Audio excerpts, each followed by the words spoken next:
Okay, welcome back to week 12, Americana, Cultural Phenomena in Contemporary American Society.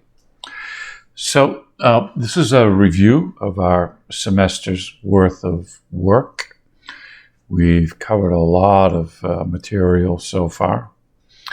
But let's take a look back at where we started and the direction that we took.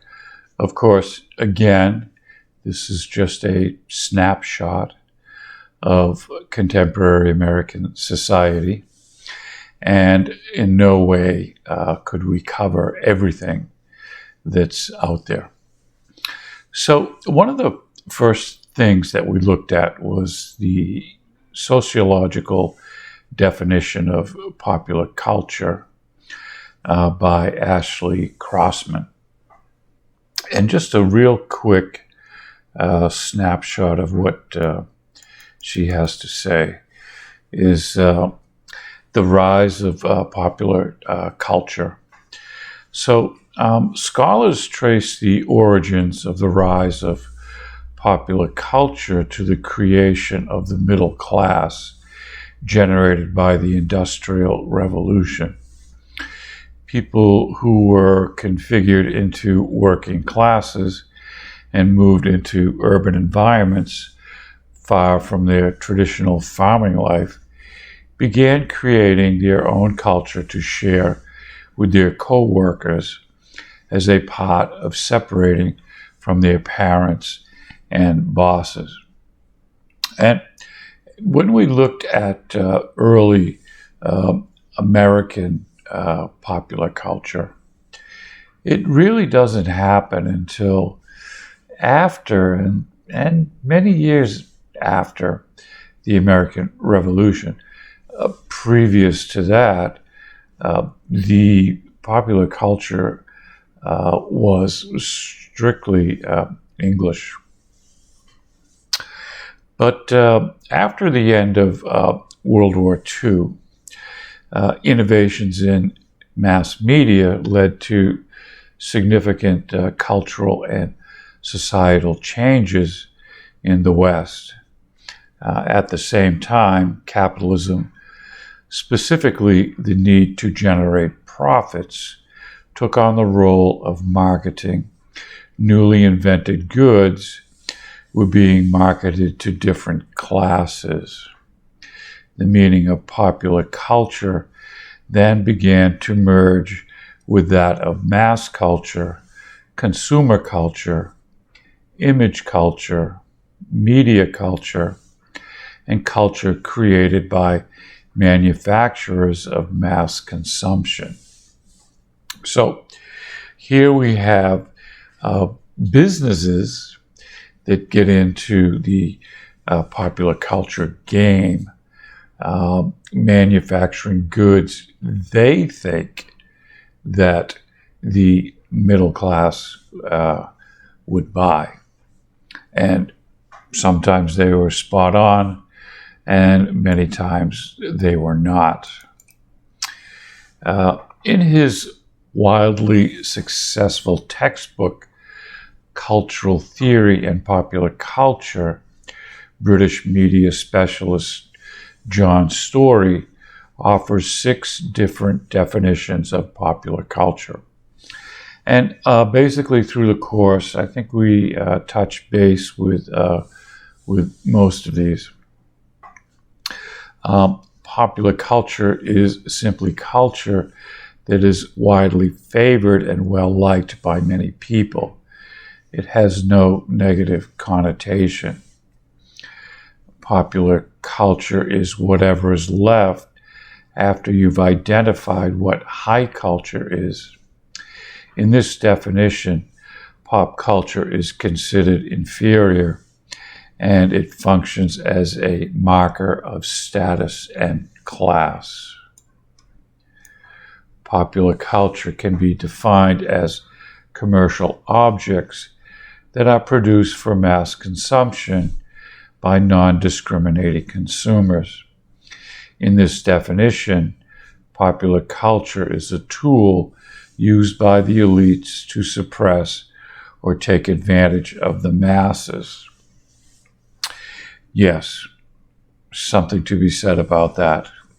However, at the end of the day, it is the masses that makes the popular item that's being forced upon it popular or not. So the masses do indeed have the final word. Popular culture is folk culture, something that arises from the people rather than imposed upon them. Pop culture is authentic, created by the people, as opposed to commercial, thrust upon them by commercial enterprises. Popular culture is negotiated, partially imposed on by the dominant classes, and partly resisted or changed by the subordinate classes. Dominants can create culture, but the subordinates decide what they keep or discard. And the last definition of popular culture discussed by Story is that in the postmodern world, in today's world, the distinction between authentic versus commercial is blurred. And pop culture today, users are free to embrace some manufactured content, alter it for their own use, or reject it entirely and create their own. Okay, and a quick article from the Access to International Education, America's Cultural Role in the World Today. The basis for the impact, of course, America's position as the world's dominant superpower. Not only does the USA have hard power, the ability to get people to do what it wants, it also has enormous soft power, the ability to get people to want what it does. It was not always so. Before the 20th century, America was viewed as a cultural backwater. At that time, the American dream was the USA's greatest cultural export to the world. An open-ended inspiration into which millions poured their own dreams and hopes for a better life. It was around the time of the First World War that things began to change, that America first began exporting some of its homegrown culture abroad through films and music. Charlie Chaplin and Westerns, ragtime, and jazz became familiar to millions outside the country. It was not until after the Second World War, however, that the floodgates really burst. The rise of the consumer economy and the American lifestyle in the 50s had a terrific impact on the world when American popular culture went global. Art. As in literature, American influence came late to the international art scene. It wasn't until the disasters of the Second World War had thrown artists and impulses across the Atlantic that the United States became a center, some would say the center, for modern art. New York City came to rival Paris as a hub of new artists and art form. In the 1950s and early 60s, American painters like Roy Lichtenstein and Andy Warhol were at the forefront of the pop art movement, short for popular art, a fitting name for America's entrance into the international art scene. Lichtenstein enormously reconstructions of cartoon images and Andy Warhol's endless lines of Marilyn Monroe portraits and Campbell's soup cans became icons of American art. Jackson Pollock's wildly experimental work inspired abstract expressionist painters around the world. Susan Rothenberg's return to figurative imagery added yet another voice to the mix. Okay, so that's basically where we started off. We spent some time talking about Andy Warhol and his influence in the art scene. And we will continue on after a short pause. Okay, so we mentioned Charlie Chaplin, and his movies, of course, went around the world, and ragtime jazz as well. This was really kind of the start of America's media push globally.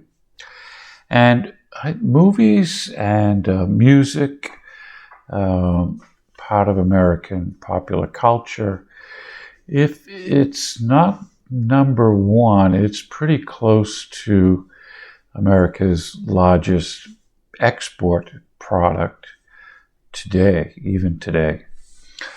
We talked a little bit about the development of a new living situation called Suburbia.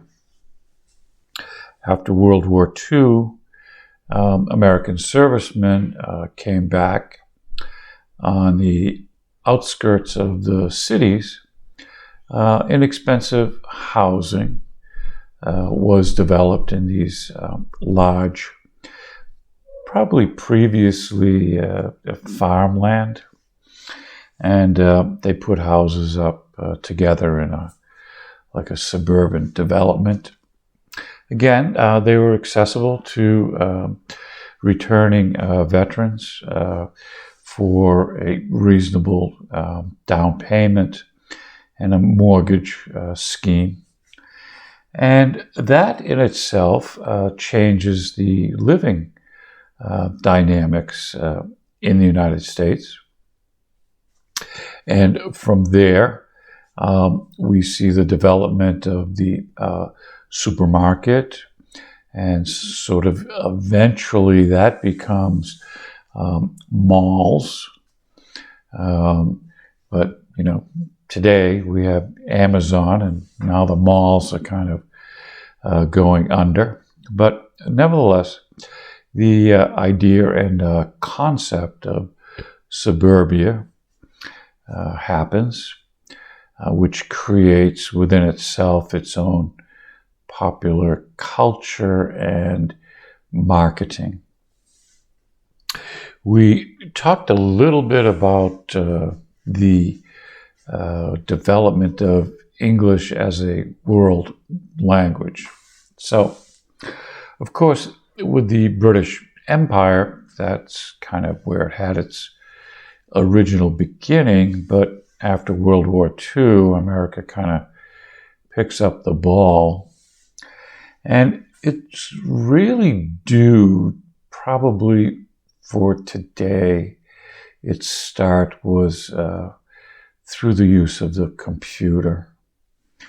And you wanted to play computer games, well, you had to learn some English to do that, and kids did. Again, the music and the movies, all in English, sent around the world as well.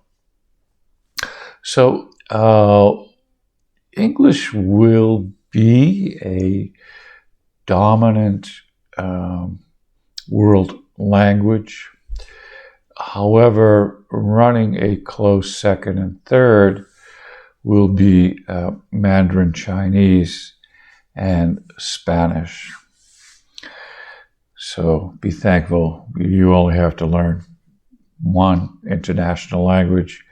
Your grandkids will be learning 3. We talked a little bit about that American influence through television and television programming. It kind of found itself all around the world.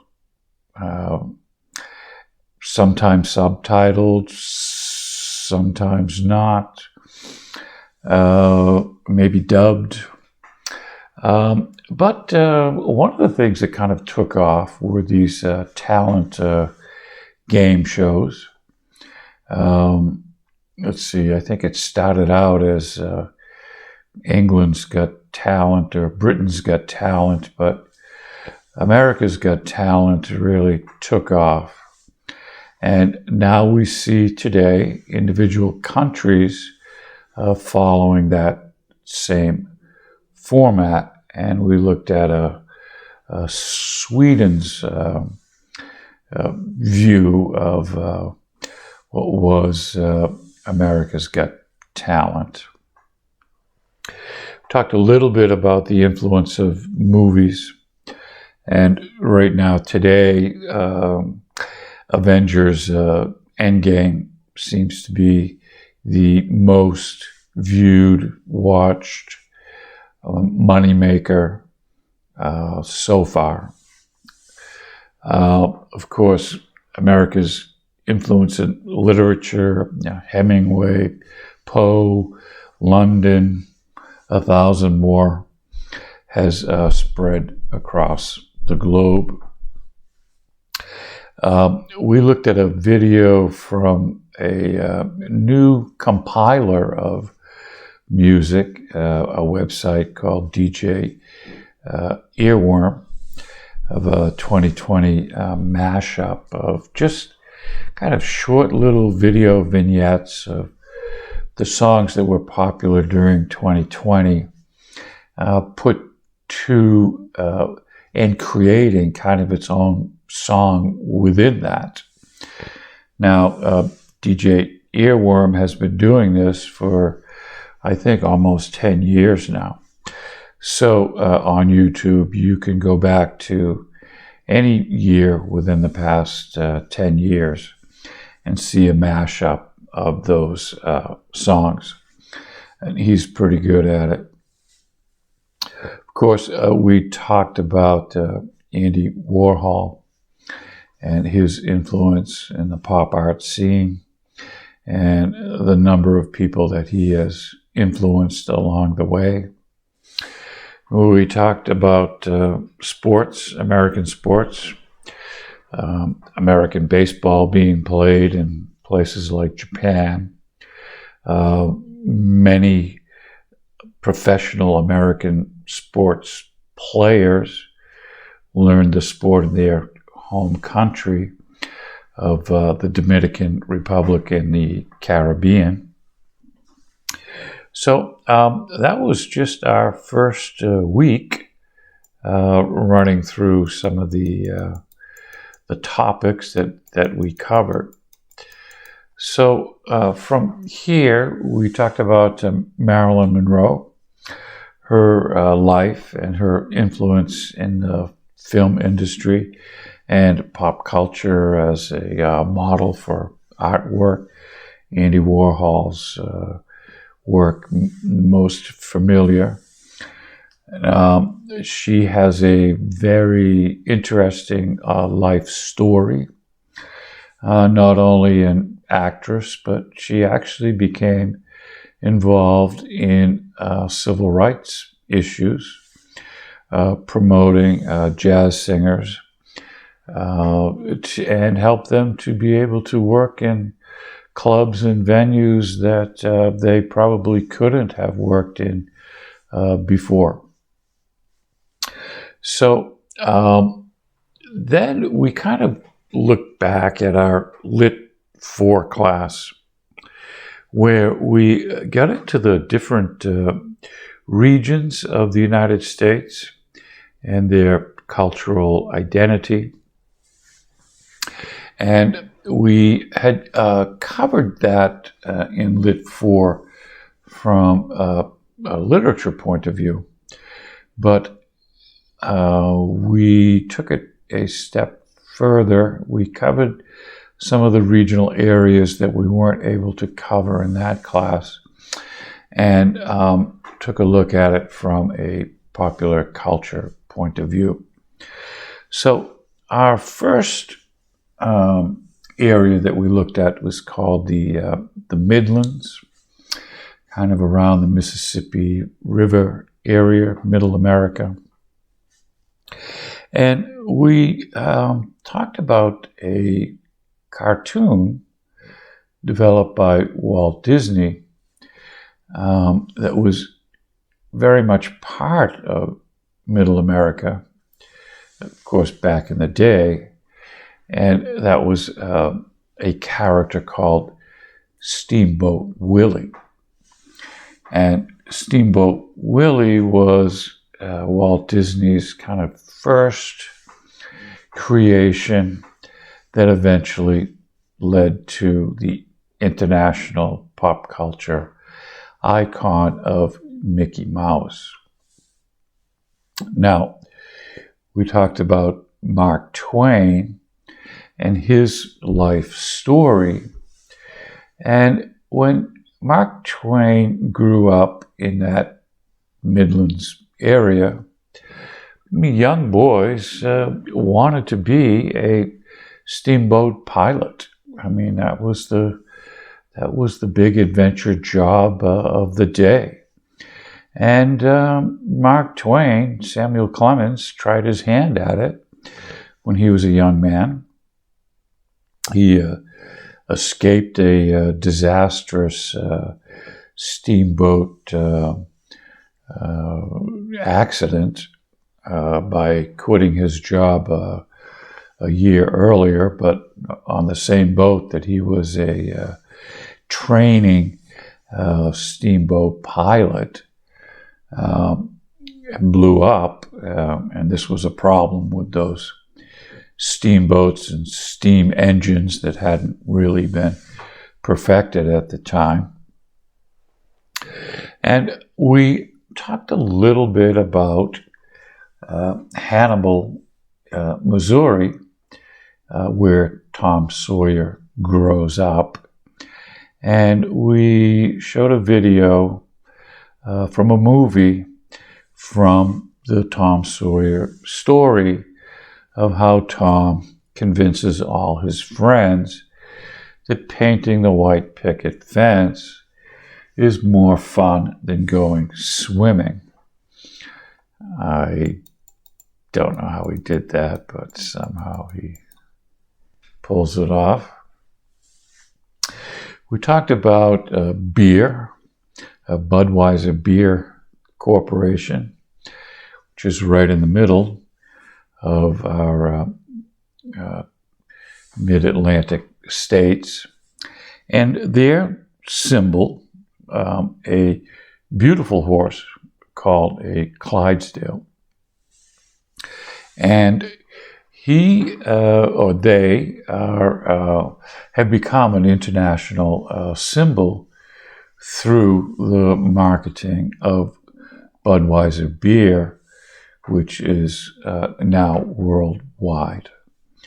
So I was amazed to find Budweiser in Japan, Taiwan, Korea, China, Hungary, all of the places that I've traveled, you could find Budweiser beer. And kind of expensive compared to what it costs here in the States. By the way, I don't drink Budweiser beer when I'm traveling. I want to sample the local stuff. So from there, we talked about a real small little regional area around the Washington, D.C. area called Tidewater, and its influence, fresh, hot off the presses as of today. They are thinking of making Washington, D.C. the 51st state of America. We talked about an area called Greater Appalachia on the East Coast and inland. This area is and was the coal mining area when America's industry used coal as its fuel and power. It's always been a kind of a poverty-stricken area, although it's making a rebound now. A lot of computer-centered businesses seem to be finding and establishing companies and corporations in that area today. There is a large influx of immigrant populations from around the world that have made their home in the Greater Appalachia area presently. We listened to a song called Coal Mining Man by the Roys, which really shows what coal mining looks like today.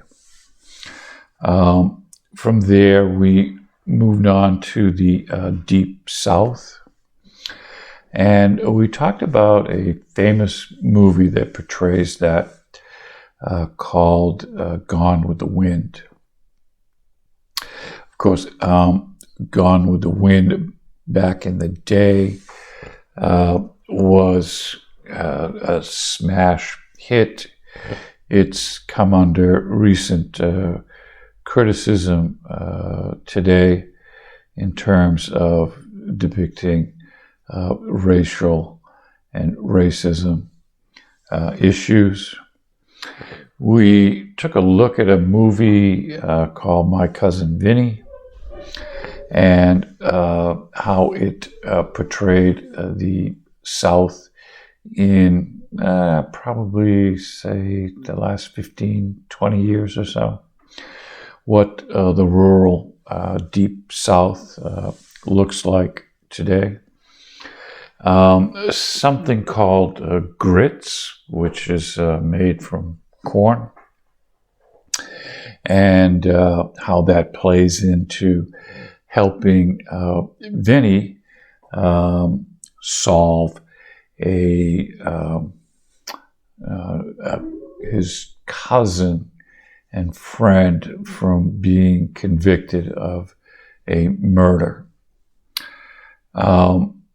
We took a look at Miley Cyrus and her backyard sessions, a song called Jolene, which is really kind of a country southern styled music made famous by Dolly Parton. And then we took a look at Elvis Aaron Presley.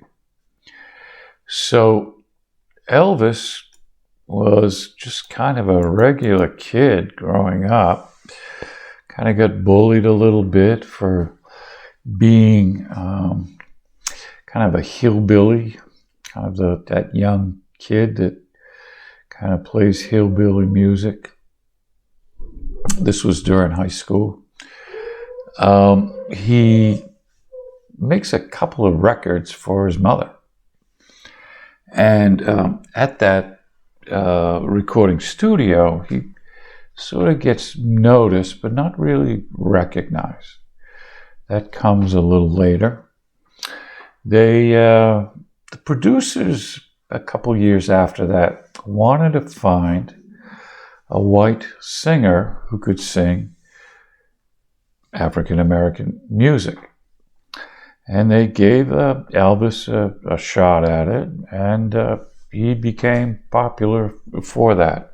Of course, it was very controversial during the day, especially in the South.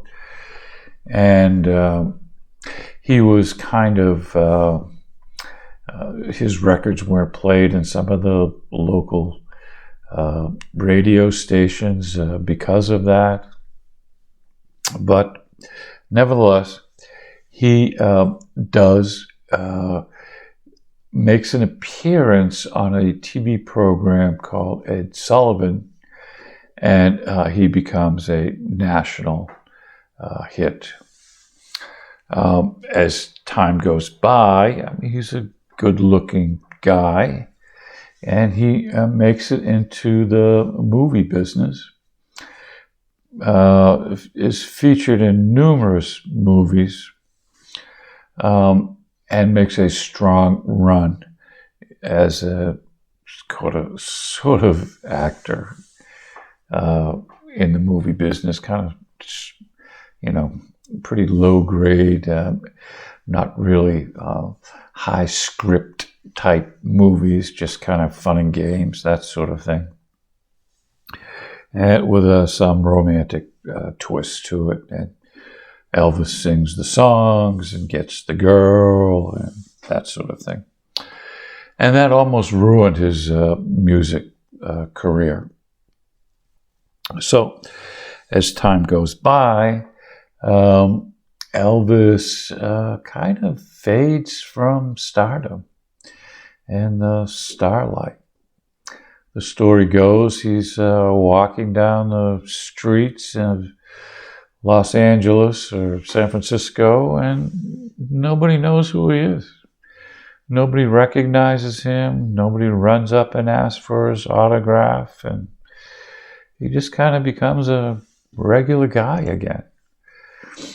Well, he does what most musicians end up doing whose career has faded. He ends up in Las Vegas, doing the Las Vegas casino circuit, and he kind of ends his career there, passing away very young due to not taking care of himself. From there, we talked about a very unique, small area deep in the southern part of the United States called New France. This is New Orleans. Its influence on American music scene as kind of the birthplace of jazz. And that transforms itself from America to a global music. Also something called Cajun music, but also cuisine, a kind of French and Native American and African American mix. You can see Cajun restaurants and cuisine around the world today. We went to another area just west of there called El Norte, which was very much part of the Mexican Spanish tradition,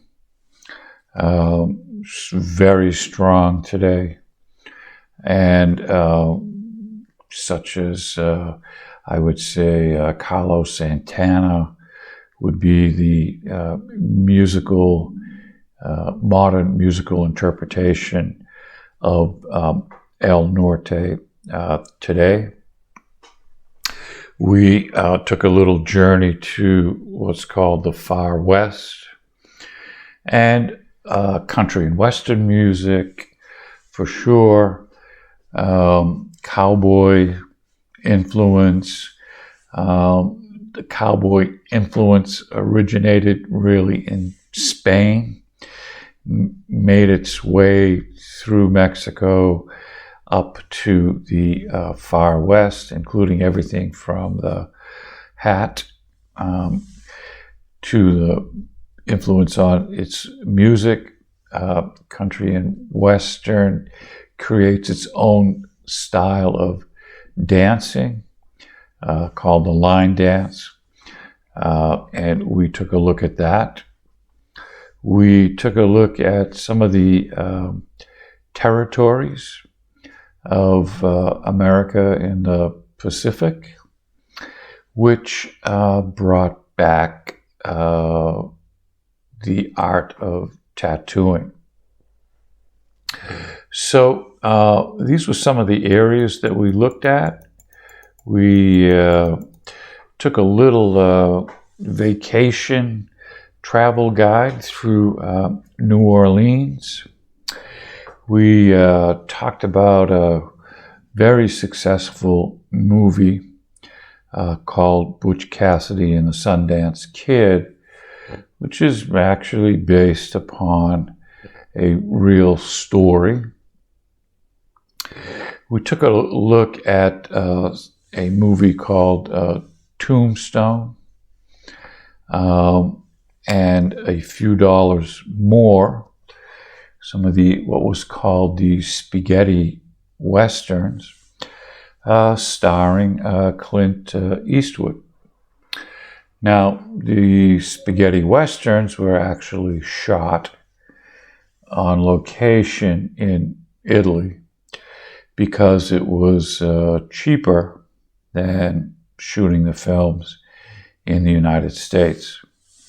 And that, for a short time, was true.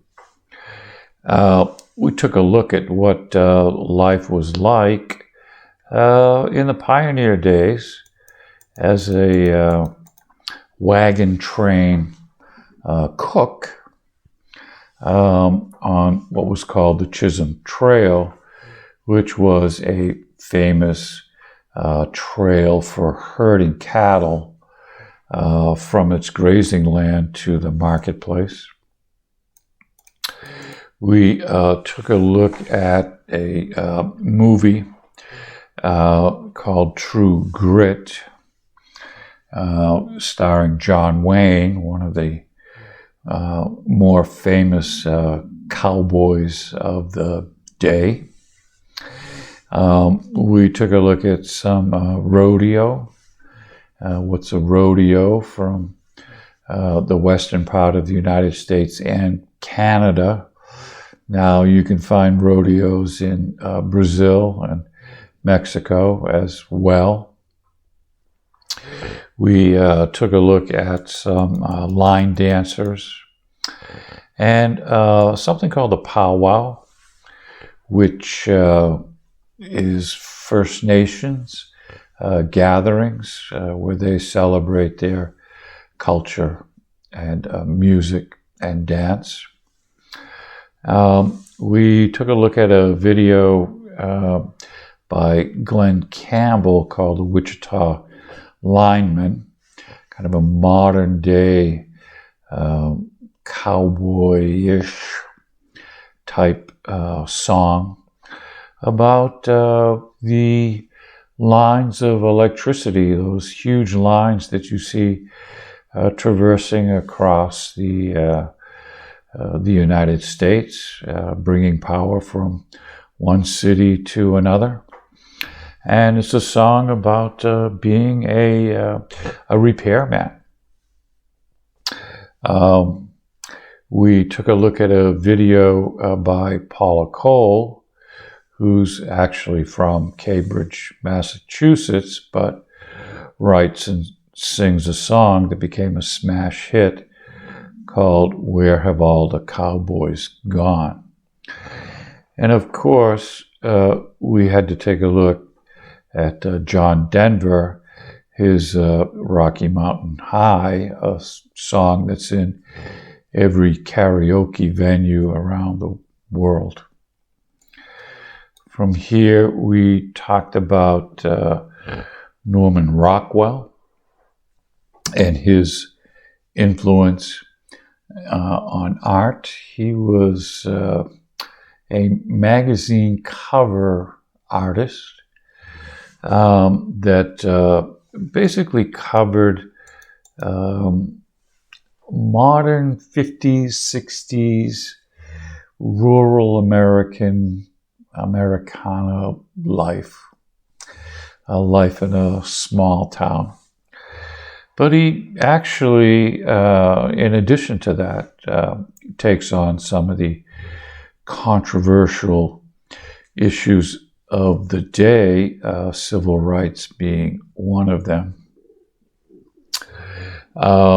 We started kind of our popular culture in the pre-revolutionary times, kind of looking back at things from a historic perspective.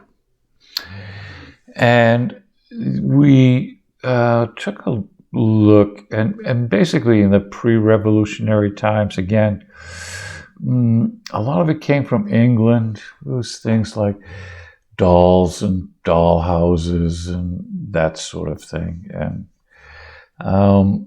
from there, we talked about America's cultural digital history,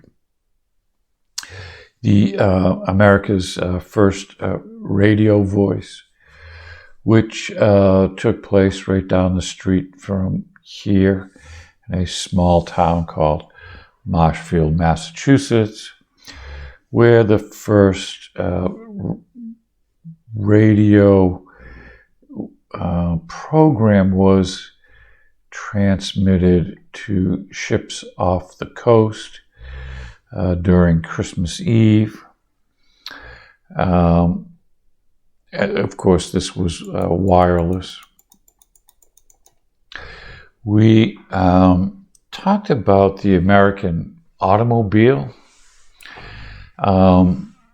Basically, the American car, the Cadillac, and those big kind of muscle fast cars were really popular during the 50s and 60s. And then this little historic event called the oil embargo raises its ugly head, and suddenly gasoline becomes very expensive, and America starts importing automobiles from Japan and Germany and Sweden.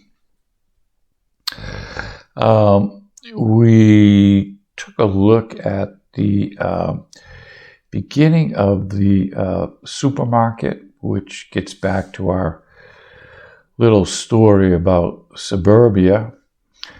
And people didn't want to drive into the cities anymore to buy their groceries, so they brought the food out to Suburbia in its present-day form of the supermarket. We looked at ice hockey, which is really a Canadian adventure sport, but finds its way in America real quick, and a national ice hockey league is formed between the two countries. America beats Russia in the Olympics during the 80s, and that became which became a movie later. Again, we kind of talked a little more about Walt Disney and his animated cartoon productions, which funded his Disneyland and Disney World.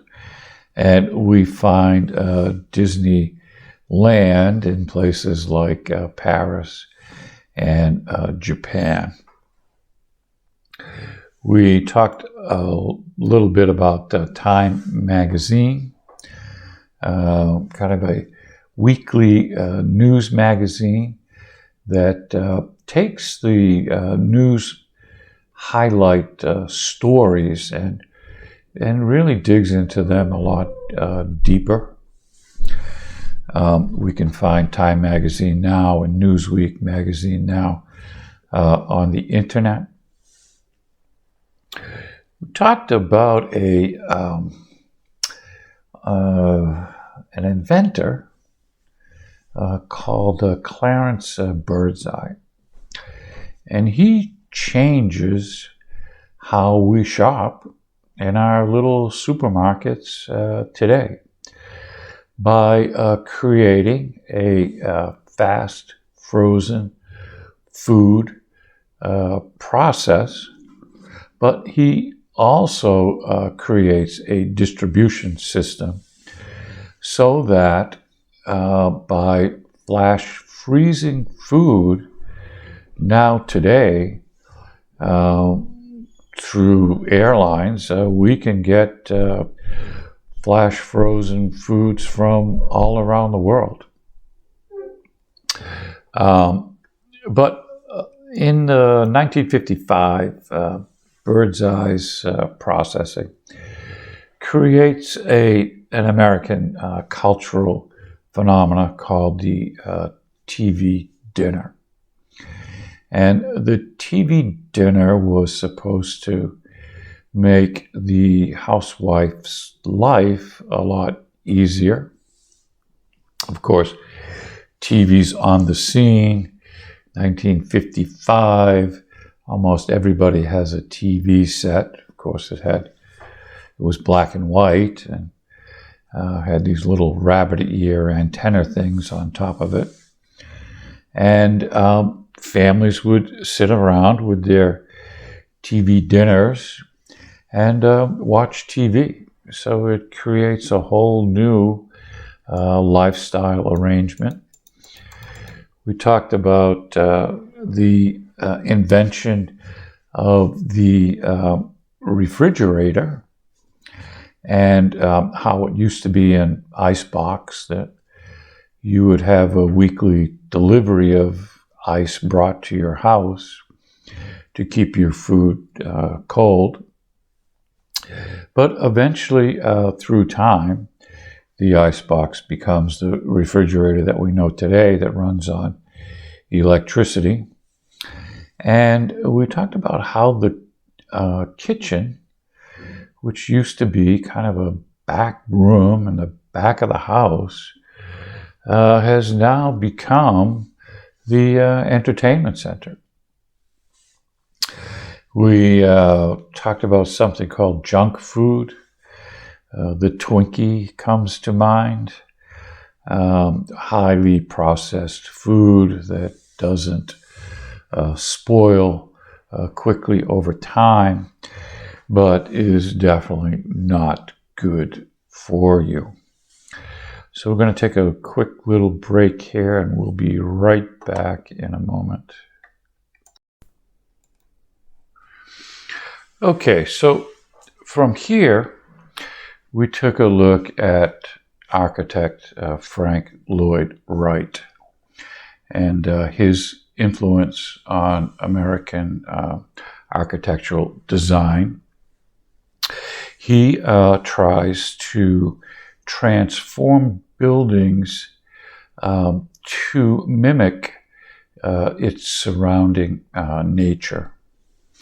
And he's sort of, I would say, like the Japanese garden, where you can't really tell the difference between where art begins and ends and where nature begins and ends. It kind of puts all of those concepts together. Well, that's what Frank Lloyd Wright's architecture was like, making it more human rather than these rectangular boxes. And then from there, we talked about the icon of the Empire State Building and how it made its way into the movies with the famous scene with King Kong. Several adaptations of that movie and scene throughout the past 50 years. We took a look at the invention of something called nylon stockings for women's fashion, which started out looking pretty bad, but have become sort of popular up to the present day. Kind of the fashion trend of the day. We looked at a song called Nina's 99 Red Balloons, which was created because of the Manhattan Project, the invention of the atom bomb. We looked at the Wizard of Oz. It's first movie to be broadcast in color film. The Wizard of Oz is watched every year and is on television once a year. Still popular today. We took a look at America's obsession with a Swedish company called IKEA. It's been popular in the States for about 20 years now. It's a great place for, let's say, college dorm furniture or first home buyers furniture.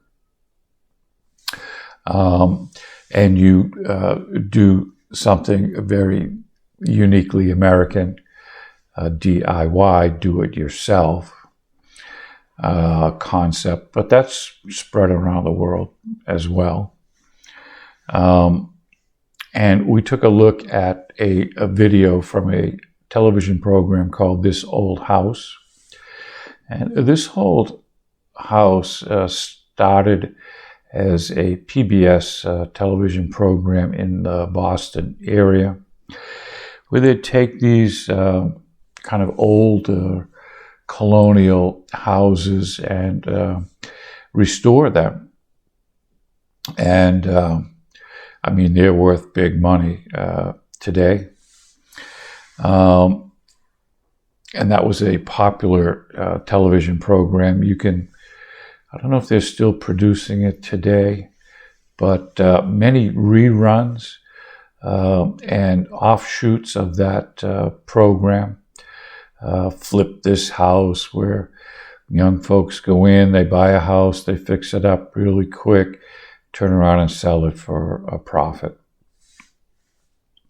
The real estate market is a fickle market, though. Some people have bought old houses thinking they're going to fix them up, throw a quick coat of paint on it, and make a bunch of money, and they end up holding on to the house for 2 or 3 years, paying mortgage payments until it eventually sells for basically what they paid for it. We talked about African-American baseball player Jackie Robinson, his influence of breaking the color barrier in American sports. We talked about a military group of African-American pilots called the Tuskegee Airmen, famous for, after coming back after World War II, fighting for their country, really kind of had a big influence on the civil rights movement within America shortly thereafter. We took a look at what's called the drive-through service. McDonald's, Burger King, pizza places, even Kodak Film got into the act. of course, Starbucks, where you just drive your car up to the side of the brick and mortar building and order your food and get it to go.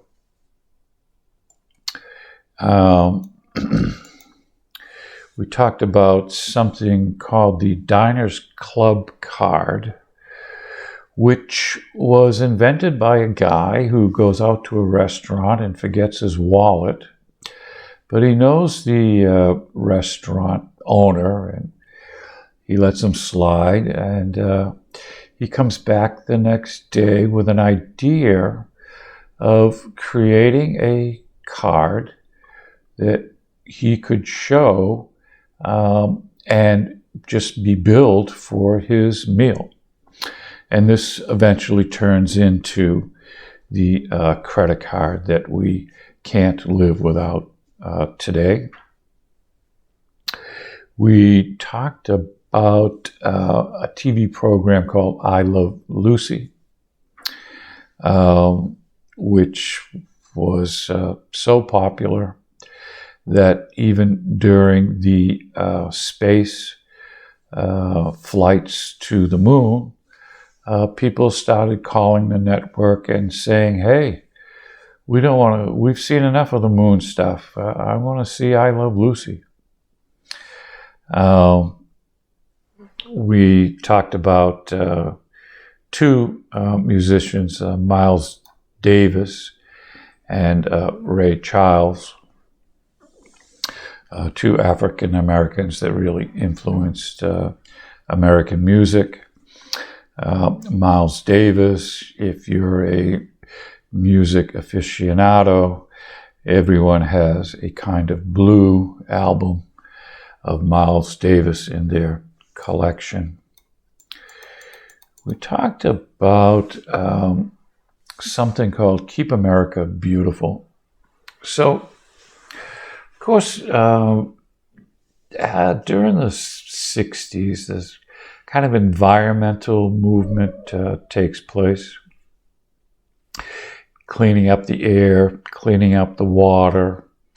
Well, it started out, let's clean up the trash that's all around our streets. And, people had the habit of just throwing their candy wrappers or their beer cans out the car window and to the side of the street in rural America. Well, you can't do that today anymore. You're fined $250 if you do that. So there's this whole movement of keeping America beautiful and don't be a litter bug and put your trash into a trash container. We talked about something that Russia did in the space race called Sputnik, and that changed America's education system. Previously, America's educational system was sort of a general education, covering a lot of the finer literary arts and writing and that sort of thing. Well, that changed to becoming a focus on mathematics and engineering and really pushing the college and encouraging college education for our young people as a result of Sputnik and the space race between America and the Soviet Union. We talked a little bit about space travel in literature and in popular culture. We talked about how the moon landing and how that changed popular culture. We talked about a doll that became world famous, but started in America, called Barbie. And this was sold to young American girls, getting back to that old dollhouse type of concept from the pre-revolutionary times. Well, this was the the modern version of that by a doll called Barbie has been heavily criticized for some of its negative influences in terms of young girls trying to mimic Barbie's body proportions. The other criticism was that Barbie was only sold as a white doll.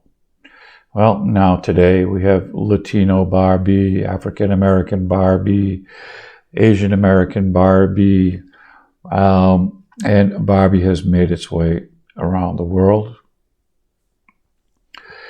We talked about a song called Rock Around the Clock, and a movie called Blackboard Jungle, which stars a young Sidney Poitier, about a teacher who comes back from World War II to a bunch of kind of hoodlum kids growing up in the 50s. They were called kind of latchkey kids. Both parents were working. The kids had run of the house after school, no parental supervision. The birth of the T-shirt, which we get into a little later, this starts to happen. The juvenile delinquent. All of these issues were addressed in the movie Blackboard Jungle. Of course, television is the big cultural and family gathering place during the 50s and the 60s. And kind of an opposite to juvenile delinquency was a television program called Leave It to Beaver, Suburbia, kind of a very sheltered American lifestyle portrayed in that TV program, Leave It to Beaver. Of course, Rebel Without a Cause, James Dean. We talked about Marlon Brando and his movie On the Waterfront. And a sort of anti-social group called the Beatniks, kind of Greenwich Village, New York underground scene, more about questioning or starting to question authority. They were into poetry and philosophy and jazz and smoking cigarettes in these coffee houses, getting together. And we talked about a movie, To Kill a Mockingbird, famous in the 60s, about a lawyer that defends an African-American man who's been charged with rape of a white woman. He didn't do it, but he gets convicted anyway.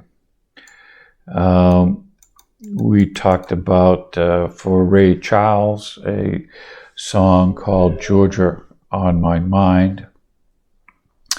And the new British wave of music, a group called the Beatles, and their influence on American culture. They start off on a TV program called The Ed Sullivan Show, and they tour America, and eventually they end up touring the world. They sold a lot of records in America, that's for sure. And they grow their hair long, and they kind of create a new counterculture movement called the hippies. And the hippie movement has its great day at a music festival called Woodstock in upper state New York.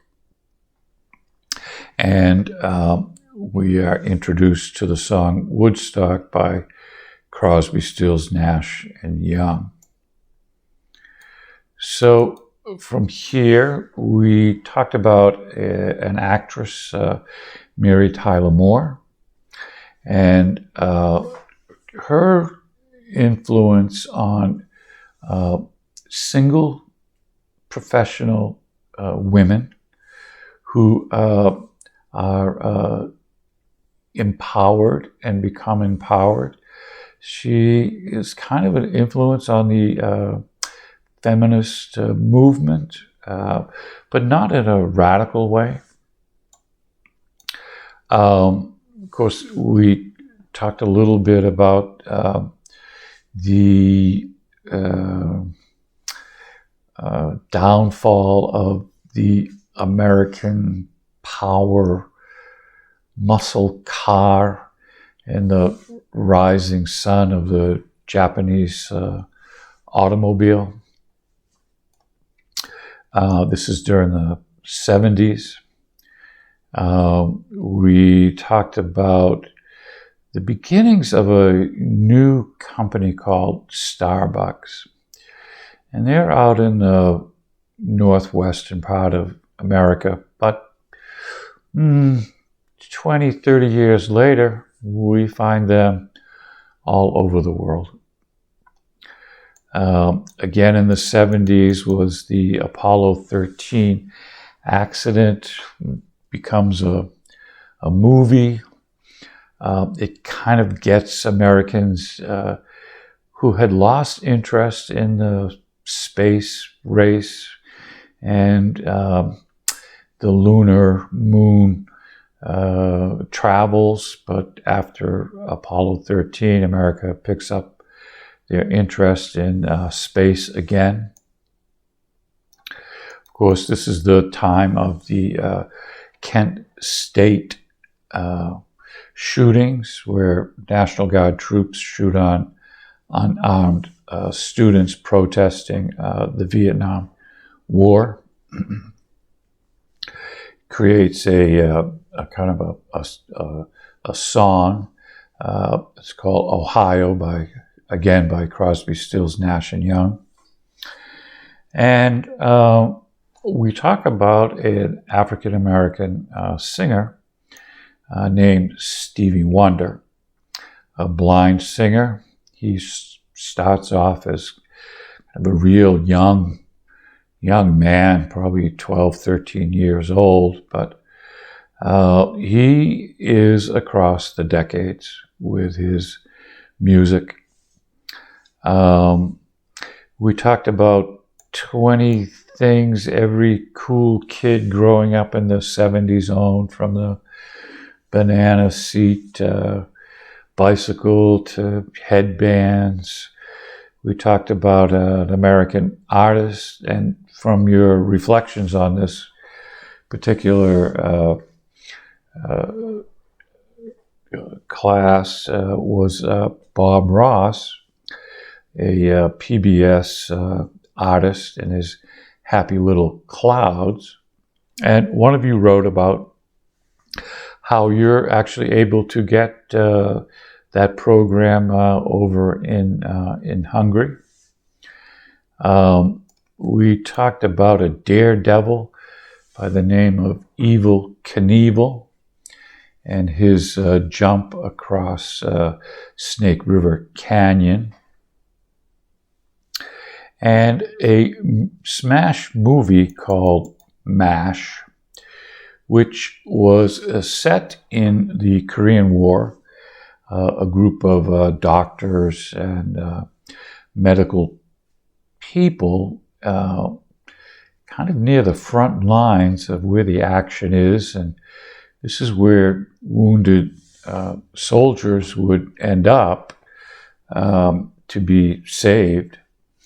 And that became a movie, and shortly after that, it became a television series that ran for many years.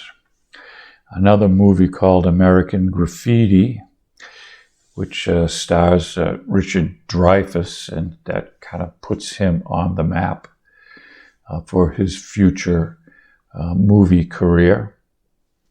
And it's about fast cars and hot rods in California back in the 70s. Of course, we talked a lot about the Vietnam War in popular culture, and a lot of the music and movies that were made as a result of the Vietnam War, and movies that kind of depicted the veteran coming back to a hostile America. We talked about Ruth Bader Ginsburg, who was on the Supreme Court, one of our biographies. We took a look at the 80s up to the year 2000. And it kind of starts off with this real simple game. Computers aren't really available yet, but these are games, arcades, where you'd go and you'd put quarters into a machine to play a game. And that was started with a game called Pac-Man, which you can still find many versions of today, probably on your own computer.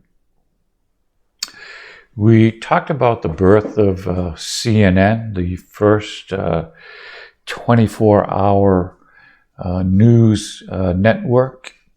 And this is the one you watch while you're waiting for your airplane to depart to parts unknown.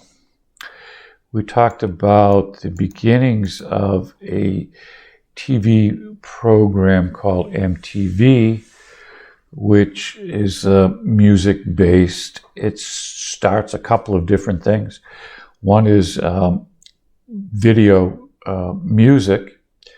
The first one was done by the Beatles from their movie A Hard Day's Night, but it progresses to if you want to be a popular musician, you better have an MTV type video to promote your new song. And it wasn't just you singing anymore. There were little video vignettes with dancers and arrangements and background. It became very sophisticated. MTV takes off in America. You can find MTV India now, MTV Korea now. It becomes globalized. We talked about Michael Jackson's Thriller album and how that really changed music. Of course, Madonna's influence.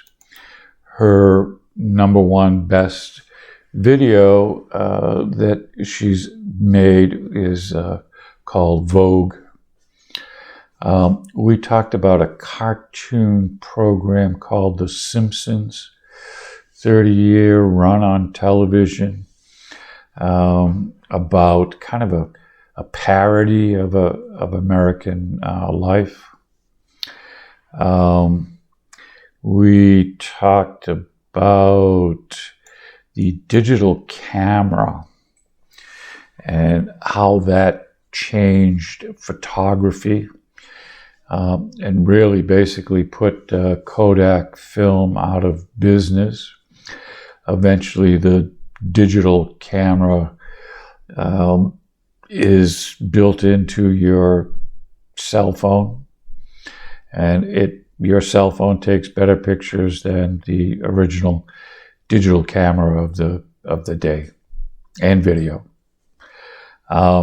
We talked about the beginnings of the World Wide Web, which was kind of a science-based project that academics and scientists and government inventors would share their technology.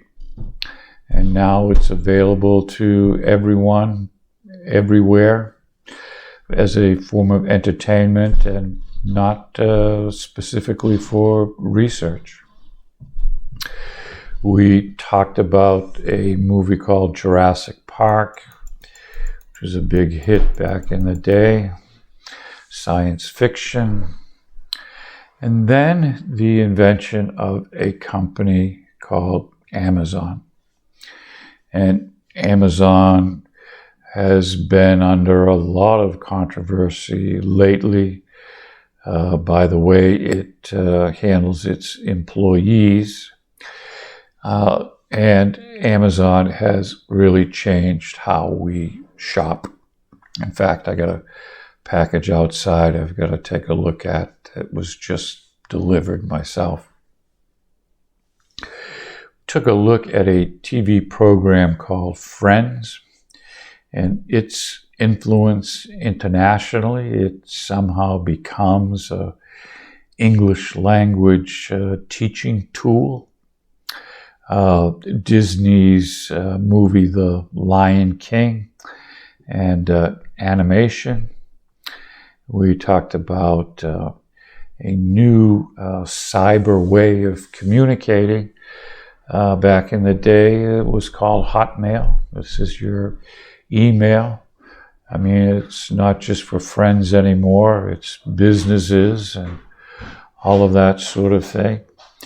And then eventually, we talk about a dance craze called the Macarena, which starts off in Spain and captures the world's attention. An English version of the song is created in the United States and creates the dance craze of the Macarena. Although not American, but we talk about Harry Potter and the Philosopher's Stone. But young American kids couldn't wait to get the next installment of the Harry Potter series. We talked about the famous movie, The Titanic, and its romantic version of that historical event. We talked about Google, coming into Google, and even the expression, just Google it. The number one go-to search site in the world today. We talked about something called Casual Fridays. It's kind of a lessening of the formality of the dress code in the office today, where you would wear more relaxing clothes on a Friday. We talked about the movie The Matrix, some of the special effects that came about as a result of that movie. We talked about a TV program called The Sopranos. Became a big smash hit back in the, I think, 90s, late 90s, early 2000. We talked a little bit about The Sims from the year 2000 on, a game called The Sims, sort of a real life experience, and the invention of Wikipedia as called the People's Encyclopedia.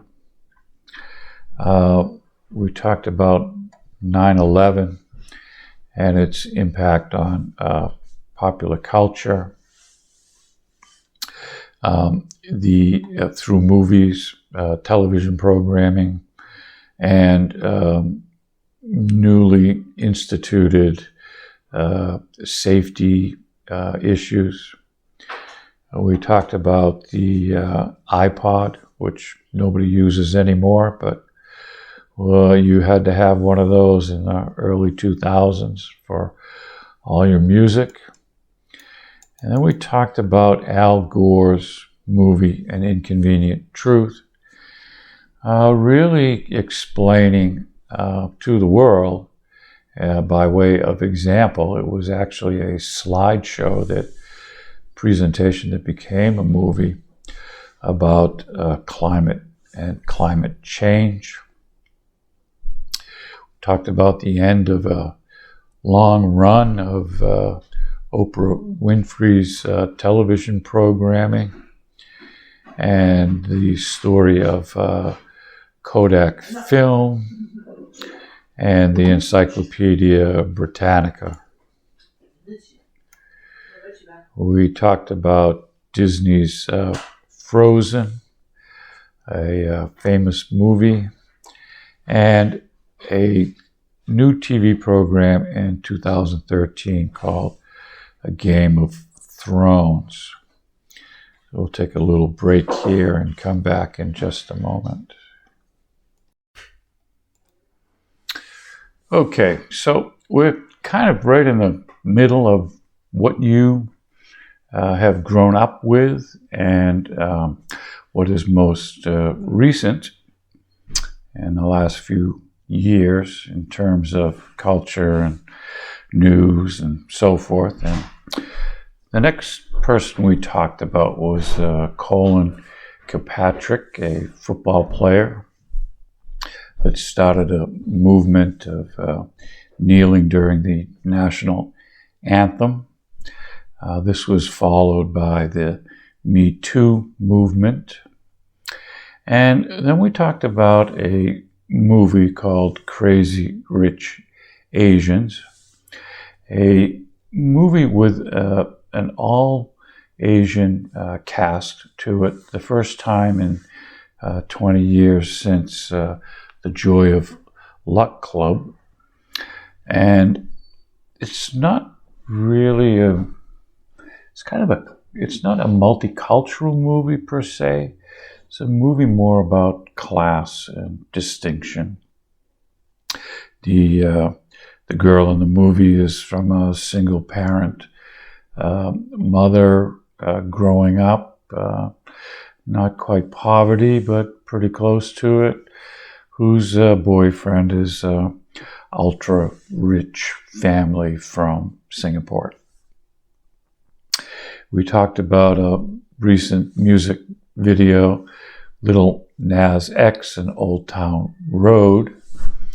And then we talked about Simeon Bales, a American gymnastic champion who has won more medals in gymnastics than anyone in the world. We talked about some cultural predictions for the 2020s. And Americans are going to have to get over their phobia of subtitles. American culture isn't alone anymore. It's international popular culture now.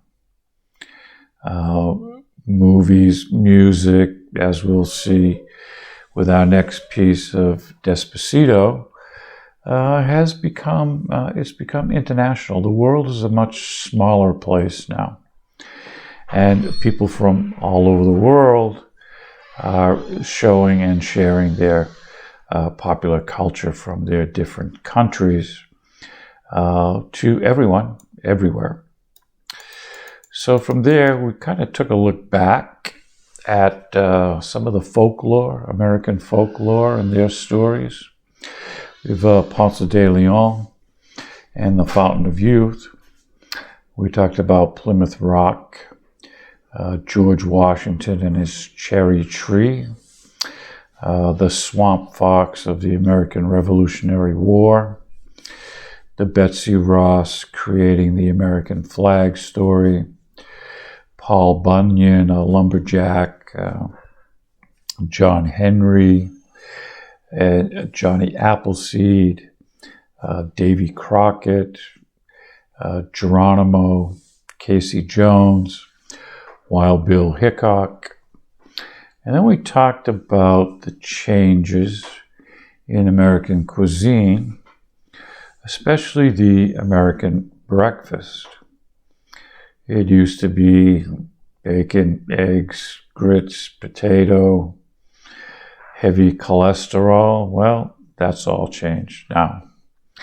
And the American breakfast is the go-to business lunch, and it's also the first date. We talked about the changes in restaurants and eating habits. Breakfast is also the new happy hour. Instagram and dining out and Facebook posts of what you're eating today. The vegetarian vegan movement. And the ethical treatment isn't just about farm animals anymore. It's about paying workers a decent wage and ethical workplace. We talked about the McDonaldization of society and its some of its negative factors. We talked about some of the American cultural norms, etiquette, hospitality, gift giving. We looked at a video, 4 questions not to ask Americans. The use and long-term polite use of the thank you card. Took a look at some American stereotypes, generosity, optimism, and a workaholic culture. We looked at another one of DJ Earworm's mashups of the decade of pop 100 songs. And we kind of wrapped things up a little bit. We talked about the American t-shirt, starting off as a part of a uniform for the Navy, turning into a pop cultural icon. And even old guys like myself wear their t-shirts with their college or sport or you name it on it. Then from there, we spent some time discussing the millennial culture and characteristics and what makes millennials different. And we looked at a video about how millennials are spending their money and how that's different than previous generations, and what millennials want from the workplace, their expectations. And we talked a little bit about some of the millennial speak, words and phrases that you need to know. And then we kind of turned it all upside down and said, what difference does the designation of generations really mean? And is it really that different? We took a look at some trends that are going to shape the life at home coming up as our final piece in our presentation. So, as you can see, we've covered a lot of territory in a very short amount of time, and again, no way could we cover it all. So, let's see, we want to thank you all for watching all of these videos. I look forward to reading your final research papers. It's been a pleasure to be a part of this, and I understand most of you are going to be graduating this year, so congratulations, good luck with your careers, and again, you are all native-like speakers. You have an opportunity to do something internationally with your language abilities and in your career life. And I wish you good luck with that. So that's it for today. And I guess I won't be seeing you again next week, but I hope to see you on my next trip back to Debrecen. We can all meet together and share our good times together. So thanks again for watching. That's it. Goodbye.